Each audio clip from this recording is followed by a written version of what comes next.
Welcome back to Tips in 10. This is Bradley Emerson. In the next two sessions, I want to talk to you about my learnings, particularly 10 things that helped me with my career. And these learnings have happened through my career. So I want to share this with you so that you get it all together. The first thing that I want to share with you is learn from the mistakes. He said that there are three kinds of people. One is the one that learns from his own mistakes, the other one who learns from the other's mistakes, and the third kind who never learn. So the first mistake I made when I started my career as a banker was to sign where my branch manager was to sign. You know, people who are in the banking industry will know getting signing authority is the first major career progression. And then I was asked to reverse some vouchers, and there was a column for initial in the register. I marked off the reversals, and then I thought it is to be initialed by the person who reverses it. So I initialed it and I sent it to my manager. And this manager of mine has been in the bank for a long time, and he has become a signatory only after about 20 years of service.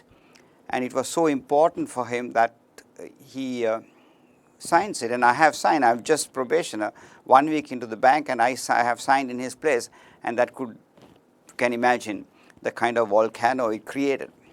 And he just lost his temper. He started screaming, and I was nearly in tears, just out of school, starting banking, in front of everybody. It was a small office. He just yelled, and I was virtually in tears. But I told myself that in my career in the bank, I'll make sure that nobody will ever scream back at me. And that was my learning. So I made a mistake. I got humiliated. The way I reacted, all right, I will make sure that what I do will be perfect all the time, and that never ever somebody will ever find a mistake. And that's a concrete conviction, a concrete conclusion, a concrete determination that I had throughout my career. That was my first lesson in the first week of my career. The second thing that I have learned: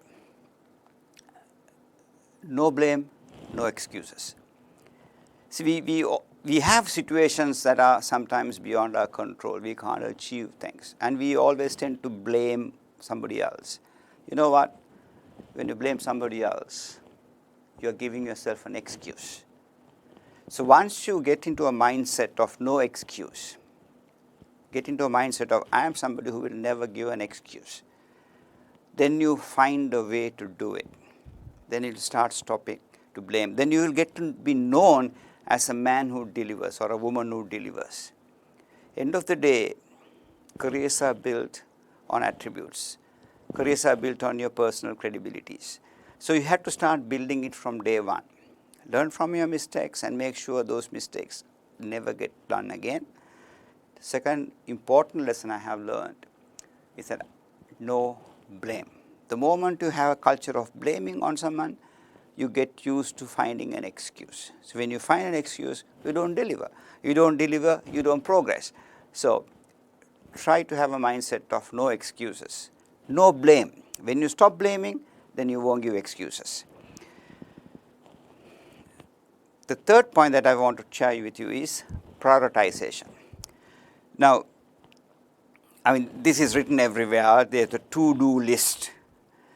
I would suggest for you to have a not-to-do list, because most of the time we do things that we shouldn't be doing, and we always have a to-do list, and you run out of time. I'm telling you, if you write a not-to-do list, then you will have time. Then you can prioritize the things that you really ought to do. What are the things that you really ought to do? Number one, the ones that is most important to your company.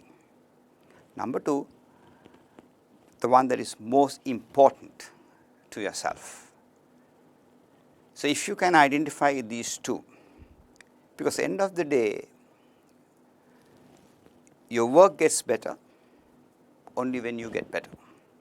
Your opportunities get better only when you get better. So there has to be a sync, a conscious attempt to make the industry look good, the company look good, your department look good, and how you look good. What is it that is important for your progression? What is that is important for your learning? Prioritize those. What am I going to learn? See, what happens is when you get a job, when you get an assignment, we don't look at it with a view of what is that I can learn from this. See, when you have that mindset, then you look for new difficult things. You will not settle down to doing the same thing over and over again. What do you learn? And if you don't learn, you don't progress. You are the same old frog in the well. The frog in the well sees only his part of the sky, and sky is so vast. So you need to get out of that mindset and make sure that you prioritize what is important to the company or to your department, and then how is it important to me. So when you pick that up, you start working better. And when you start working better, you progress better. Remember, do away with the to-do list. Make a not to do list so that you will know how much of things you are doing, but you don't have to do at all. For example, everything that comes to your table as a manager, the question I used to ask, why should it come to me? Number one, is there someone else who can do this? If not, why is that someone else can't do it? So give him the power and the authority and the delegation for him to do it. So you start moving things which are mundane so that you have time to think. You have time to do things that are more important to the company. What makes your boss look better? Instead of overworking and reducing your ability, start passing on. So prioritization is something that I have consciously done. Identifying what is important to me, what is important to the company, how do I make my boss look good? That's how you progress in your career. Fourth most important point, learn to say no. See, this is the most difficult thing most of the managers have, that they can't say no. I mean, it's okay to say no, and you have to say no, and you have to say no.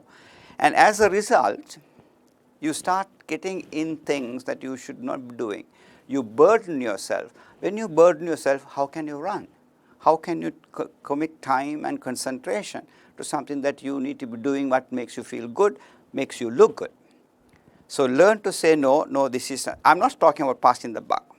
I'm talking about saying no to things that are not relevant to your career progression.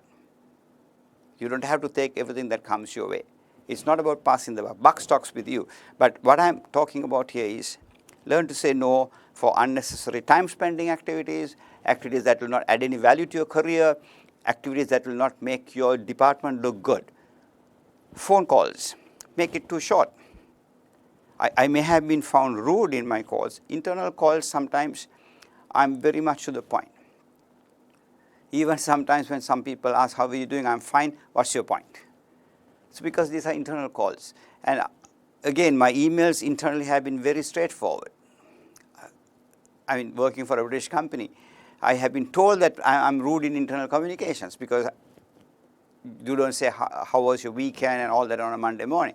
I would get to the point if it's an internal mail is internal. I'll just get to the point. And I have been told sometimes that my communication is too rude. But to me, I'm to the point. So it depends on your organizational culture. When you get to the point, you get started quickly. And the final point that I want to talk to you about now is take the focal point when you go for meetings. And this has worked for you, I'm telling you.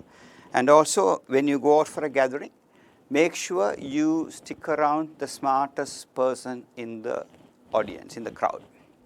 I'll tell you why. When you go for a meeting, it is common that you tend to sort of look for a comfortable seat in the second row of the room. If there is a table, if there are chairs around the table, and then you will probably sit in the back seat. It is normal. Even when you go for a presentation, nobody sits in the front seat in Sri Lanka. They always sit in the second seat. My suggestion, what worked for me, every time I went for a meeting, I sat straight in front of the person who was conducting the meeting as much as possible. I had eye contact. Then when you do that, you get the attention. When you sit in a side, you lose that. So when you go for a meeting, try to be right in front of the person who is speaking, the man who is controlling the meeting. Then you get the attention. He gets your attention, you get his attention. And then that's how you build your persona. And the second thing that I mentioned to you is make sure that you hang around when you go for a cocktail, when you go for a social function, you hang around the people who are smart, who are thought leaders, who are people who can make an impact. So you are then judged along with them.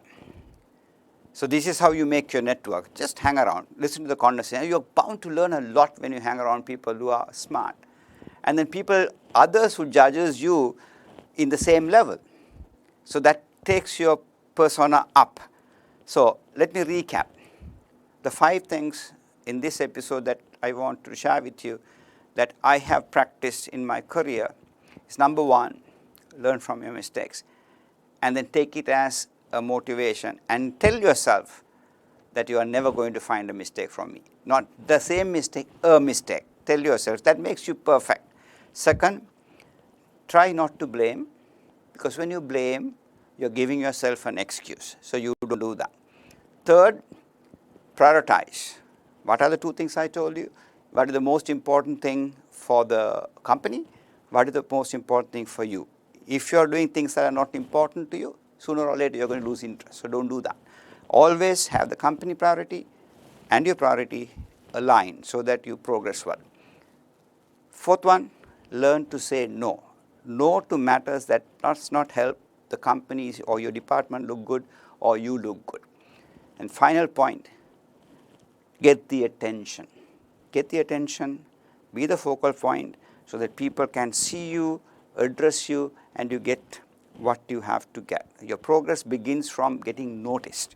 So sit right in front of the person who is conducting the meeting. Until next time, thank you very much.